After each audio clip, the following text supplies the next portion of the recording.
હાલોલના આંબાવાડિયા ગામે પ્રેમ પ્રકરણની અદાવતમાં યુવતીના પિતા પર જીવલેણ હુમલો. સારવાર દરમિયાન મોત.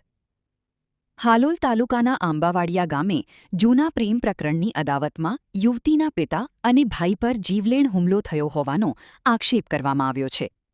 4/7/2026ના રોજ બંને ખેતરમાંથી ઘરે પરત ફરી રહ્યા હતા ત્યારે લોખંડની ટોમી વડે હુમલો કરવામાં આવ્યો હોવાનું પરિવારજનોએ જણાવ્યું છે.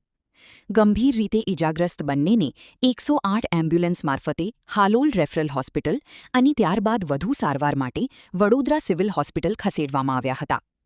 સારવાર દરમિયાન યુવતીના પિતાનું મોત નીપજ્યું હતું. ઘટનાને લઈને પોલીસ દ્વારા વધુ તપાસ હાથ ધરવામાં આવી છે. પરિવારજનોએ આરોપીઓ સામે કડક કાર્યવાહી કરી ન્યાય અપાવવાની માંગ ઉઠાવી છે. મારી બેન છે.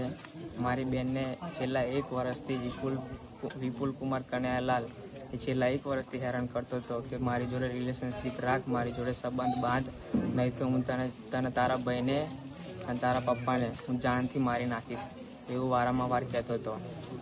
ત્યારબાદ જ્યારે મારો ભાઈ ખેતર ગયો હતો, ખેતરથી જ્યારે ઘરે આવ્યો ત્યારે એ લોકો ચાર લોકો આવ્યા હતા. ત્યારે જીવલેણ હુમલો કર્યો હતો મારા ભાઈ પર. ત્યારે મારો ભાઈ આવ્યો હતો, પછી મારા પપ્પાને અમે બંને જણા ઘરમાંથી આવ્યા ત્યારે મારા પપ્પાને ટોમી અને લોખંડની પાઇપ મારી તો ત્યાં બેહોશ કરી દીધા. ત્યારબાદ પછી મને બી વાગ્યું હતું, મને બી આંગળી ફ્રેક્ચર થઈ ગઈ હતી અને મારા ભાઈને બી માથામાં વાગ્યું હતું. સર, ન્યાયથી એ જ જોવે છે કે મારે કાર્યવાહી કરવી જોઈએ, મારે સજા થવી જોઈએ કાયદેસરની. શું નામ આપનું? મારું વિષ્ણુકુમાર સુરેશભાઈ.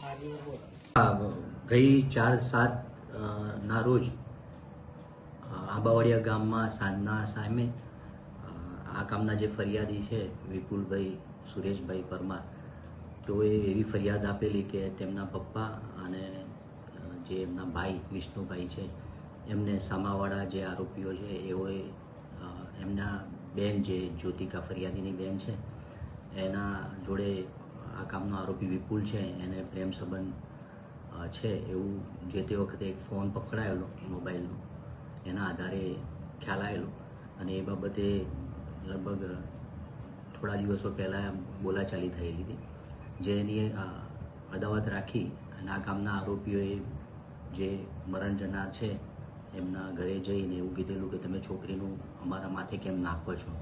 એ બાબતમાં સામસામે મારામારી થતાં આ કામના આરોપીઓએ જે મરણ જનાર સુરેશભાઈ એમના માથામાં પાઇપ મારેલી અને ફરિયાદીને પણ હાથ ઉપર અને માથામાં લાકડી મારેલી એવી ફરિયાદ દાખલ થયેલી. એ જે ફરિયાદ થયેલી એના આધારે ગઈકાલે જે મરણ જનાર છે સુરેશભાઈ એ એસએસજી હોસ્પિટલ વડોદરા ખાતે દાખલ હતા અને સારવાર દરમિયાન સાંજના ટાઈમે મરણ જતાં આ ગુનાના કામે એમને કલમનો ઉમેરો કરી અને 4 આરોપી પૈકીના 3 આરોપીને રાઉન્ડ અપ કરી લીધેલા છે. ચોથો આરોપી છે એ પણ એમને ઈજા થયેલ હોય એ પણ સારવાર હેઠળ છે, એને પણ રાઉન્ડ અપ કરવાની તજવીજ ચાલુ છે.